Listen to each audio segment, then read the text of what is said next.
Welcome to Mobility Strength Workout, a short workout designed to get your joints moving and strong through their entire range of motion. While flexibility is your ability to lengthen your muscles, mobility is your body's strength throughout that full range of motion. Let's go. Let's do this. Grab a tennis ball or a Mobi Point ball. This is from Trigger Point Therapy. I'm using it here.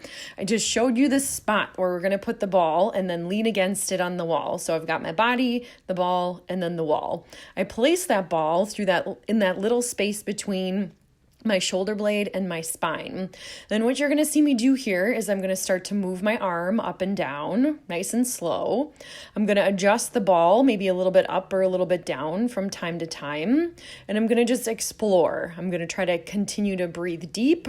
We're doing just a couple minutes, about 3 minutes of self-myofascial release. You could definitely spend a lot more time here. We're just going to spend about a minute on each position or each side. And but you could definitely spend more time here. For today, just to keep our workout nice and efficient, we're just gonna spend a few seconds here. So let's switch that ball to the other side. Again, pause the video if you need to. I'm gonna place it again between that little space between my shoulder blade and my spine. I'm gonna explore some different spots, maybe slide a little bit up and down, do some slow movements with my arms up and down, exploring my shoulders' range of motion. This is great if you have shoulders that tend to feel really tight or get locked up or have pain. This is a nice starting point to find your range of motion in your shoulders. Continue to breathe. And we're going to switch over. You could either put 2 tennis balls in a sock. You could grab one of these double balls from, this one is from Trigger Point Therapy. I really love the one from a place called Rad Roller. So by placing that double ball horizontal, you've got the ability to roll the muscles that are right on the outside of your spine on both sides. And for efficiency, you're doing both sides at the same time. This one is great. It's also great on the floor. Just be careful of how much you're arching your back, but you'll get a lot more pressure. Great for releasing that thoracic spine area, which I definitely need. I just finished this by rocking a little bit side to side. Maybe take a little bit longer here. You could also try those arm movements in this one as well.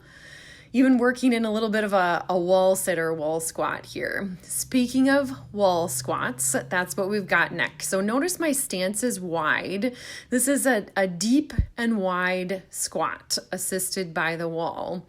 So what I've done here is I've lowered myself down to where I still feel like I'm working. So I'm not in a resting shape here. I'm just maybe an inch or a half an inch above a position where I would feel like I was resting.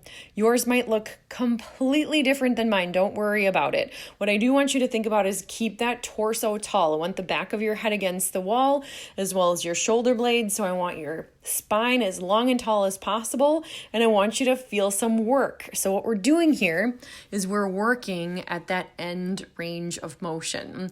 So flexibility would just be lowering down as far as you can into this position, but we are building strength at that end range of motion.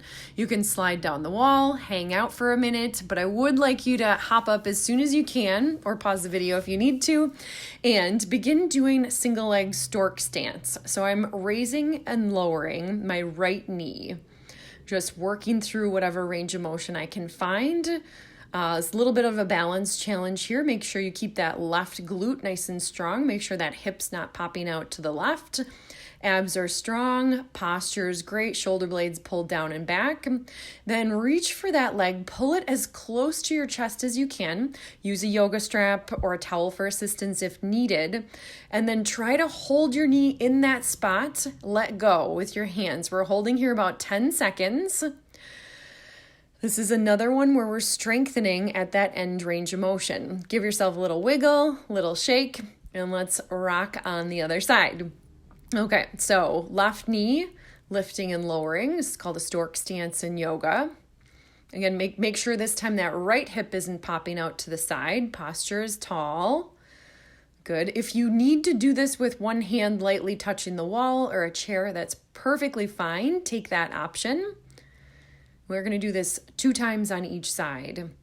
So maybe give it 1 or 2 more. Take a short rest if you need to. On the first side, we went right into that knee hug, but you could take a moment here. I'm going to do that. I had to catch my balance. It's not as good on this side.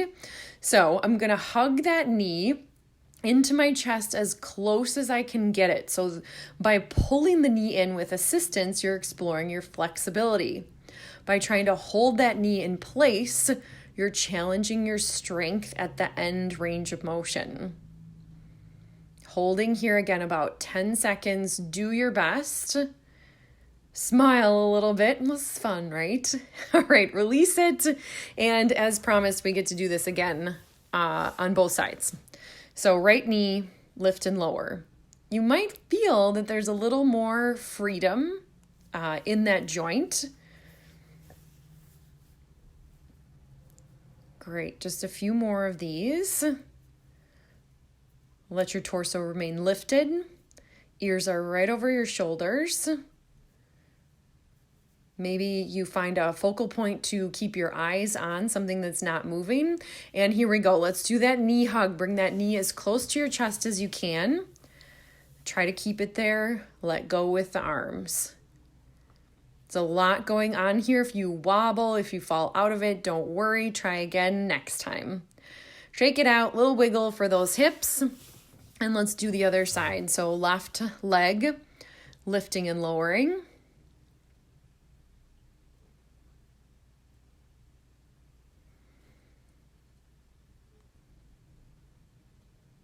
Just take a couple more of these. And again, maybe just notice, do you feel any difference doing this a second time? Some of you might find that it's a lot easier to get your knee up, even just doing this up and down motion. Take a second to realign yourself if you need to. It helps me to think about kind of spreading out my toes on that foot that's on the floor. Now let's give that left knee a good strong hug into your chest.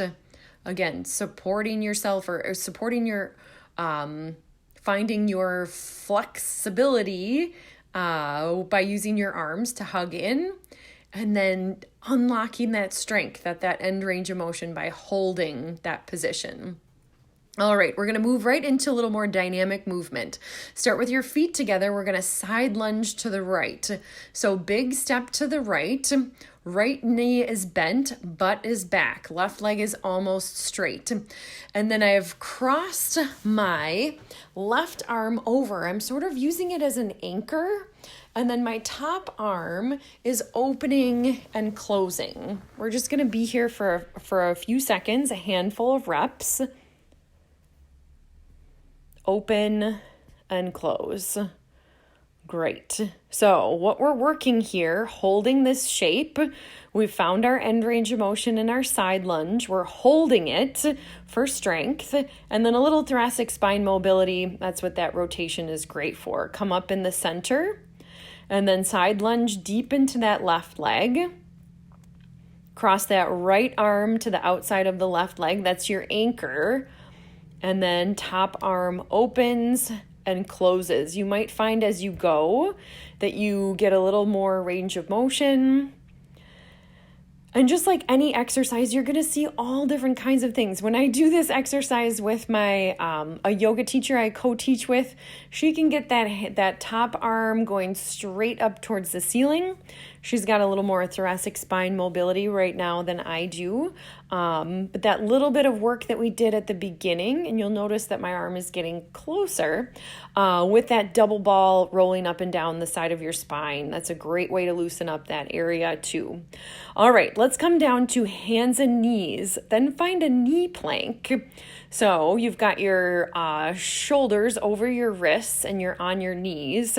Here's what we're going to do on the left side. Bring that right knee to the outer edge, left knee to the outer edge of your left elbow. Drive it there and then guide it back over your right foot and off to the right side. It might take you a couple times to get this one.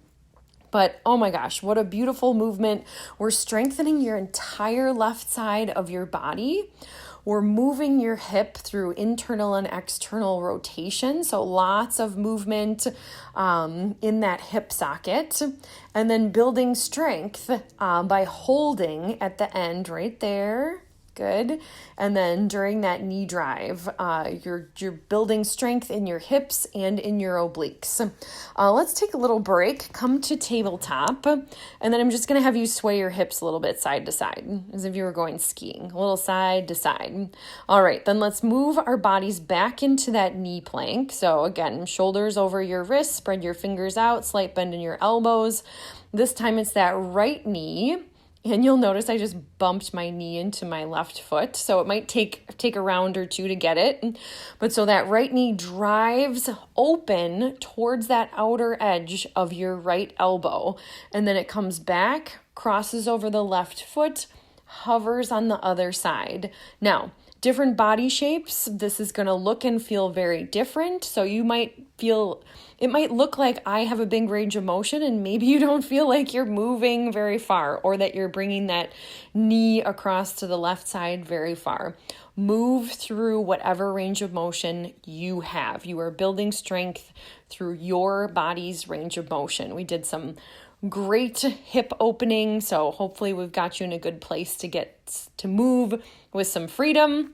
And that was your last one. Hopefully I talked you through that. Let's come back to our tabletop. I'm just going to have you take a couple rounds of a cat to cow.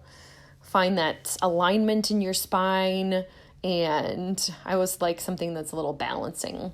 Then let's flip over onto our backs. You're doing great. We're just going to do a handful of hip bridges. Eyes on the ceiling. That's really, really, really important. Feet are about hip distance.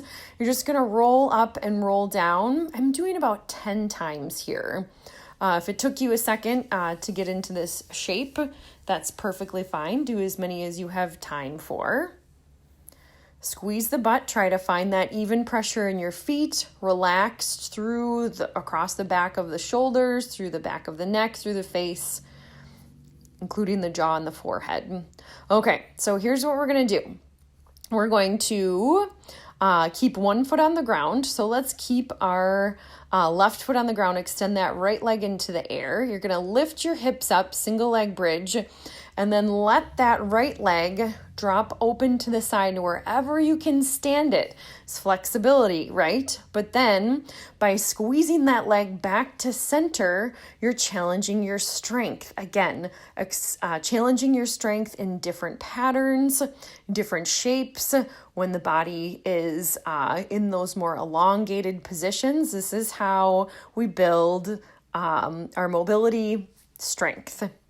Great. So I just did 5 of those. Now I'm going to just reset. Those are difficult for me, maybe not for you. So now right foot's going to stay on the ground. Left leg extends up. It doesn't have to be straight like mine. Not all legs do that. We lift the butt up. We let the left leg drop to the side wherever we can control it. We bring it back over our body and we lower down. So there's a moment of rest between each working phase. Don't worry about how high you're lifting your butt up. It's a very small lift.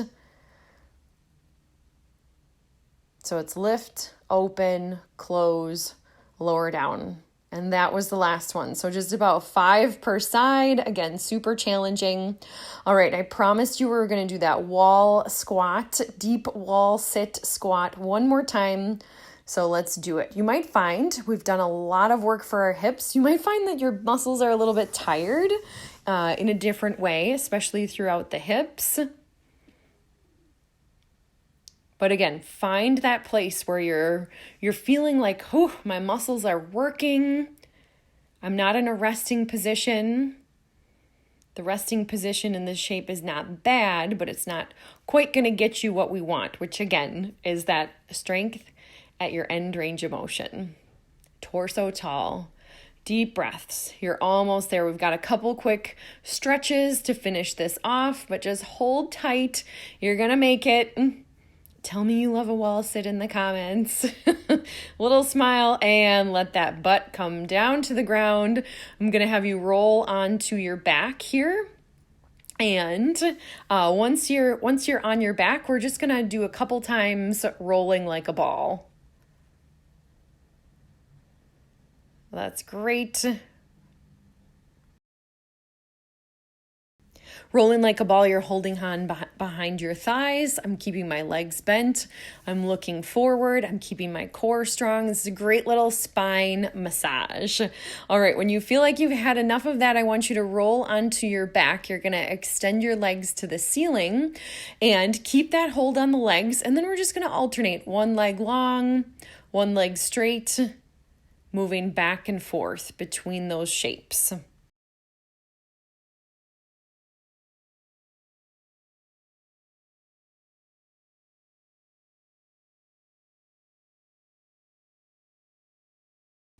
Next, let's make this just a smidge more intense by bending and straightening both legs at the same time. Just a couple of times here. Let your back just be supported by the floor. All right, then keep holding onto your legs. Let's extend those legs. I'm gonna have you point and flex your feet a handful of times. So toes curl towards the ceiling and then press your heels as if they're gonna push the ceiling away. And finally, that last little bit for you, let's draw some circles clockwise with your toes, maybe 3, 4, or 5, and then draw some circles counterclockwise with your toes. Well done, my friend. Thank you so much for being here. I would appreciate any comments below with what you thought of the workout, and I can't wait to see you next time.